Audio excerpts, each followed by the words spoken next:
Well, the first thing that I created after our class this summer was this class website.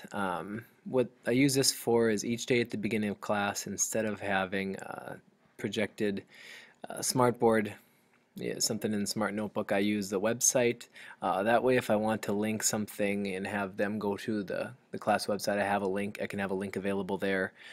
We can post comments on different things. I can ask for feedback if we have some things like that. I also use the class website. We've tried to start a favorite books section over here. That's just a recent thing. But I also use it to post information about our reading zone, which is something that we do on a weekly basis where we have some in-class reading. So I've been able to post information about that there, as well as some other useful links in terms of book recommendations, way to cite read sources and things like that. So we try to continue to add things that way. Um, then another important thing that I did is I wanted to find a new way to make writing assessment and writing in general more authentic. And so each student has started their own blog in 8th grade. And so we have students writing all kinds of things. Well, actually, I should start with how we started this.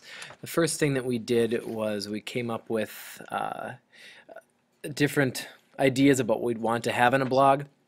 We practiced designing them on paper. Each student made their own paper blog, and as we did that, we commented. We practiced commenting on blogs. We discussed rules, not rules, but kind of internet courtesies. How do you treat people correctly on the internet, that kind of thing. That we talked about that there are people on the internet that really just go out of their way to try and start arguments and fights, and that's kind of how they get their kicks. So we discussed all kinds of things like that. Each student, as I said, created their own paper blog. We practiced commenting on there. We had discussions about all those different things that can be issues, and talked about how we can block users or make sure that we're not getting any sort of negative comments or anything that could potentially ruin someone's day. Blocking comments and different things like that is one way to do that. Also, approving comments and not allowing them to be posted to your blog is another way. Sent a letter home to parents about the blogs and how we'd be using them, and how they can decide what they want and what's best for their student. One of the big things is that I think students need to write about what's important to them.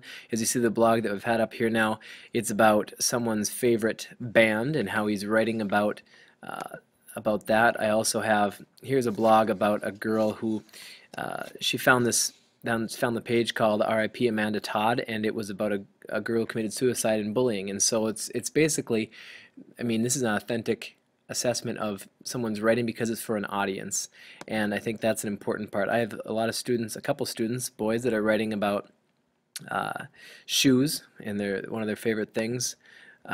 We have someone giving a short review about a book, all kinds of different things. One student really is interested in cars, so he's finding out about records that have been set, shoes of the week, that kind of thing. As I said, that's been a popular one.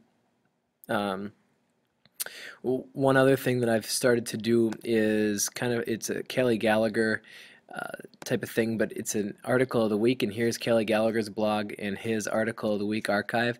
And so I've been taking some of these and using them to kind of guide a discussion.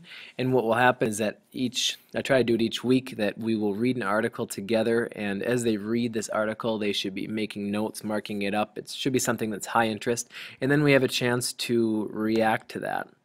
One of them was, the student that wanted to write about the space exploration and planets that might be supporting life, and that was one that was interesting to him. So he responded to that on his blog. If it fits on their blog, then we use it. One student's writing about fishing and how he talked about the fishing on the Red River and that kind of thing. We also have, as much as I think it's weird to write about swag, but these students are using swag as a term to is something cool. So they as much yeah, like as I said, as weird as it is to think about writing about swag, there is a lot when they want to focus and have their writing be as professional as possible. We can accomplish that because they're writing it for an audience. So this student has a the articles or the rules of swag is one of his. We also responded to Rachel's challenge. Um, this student was going for an A or extra credit or something when they wrote a letter to a teacher and said, thank you for helping me make a difference, that kind of thing. But we responded to Rachel's challenge, talked about some Thanksgiving. This girl writes about food, music, and football, and she does football picks and tries to do those, but writing about Thanksgiving as well. So basically what I've done is I've tried to make the writing in my class a little bit more authentic, having them writing for a purpose instead of just for me as an audience. They're trying to get other people, other students, other people around the world to read their blog. And that is what I've done so far with the class.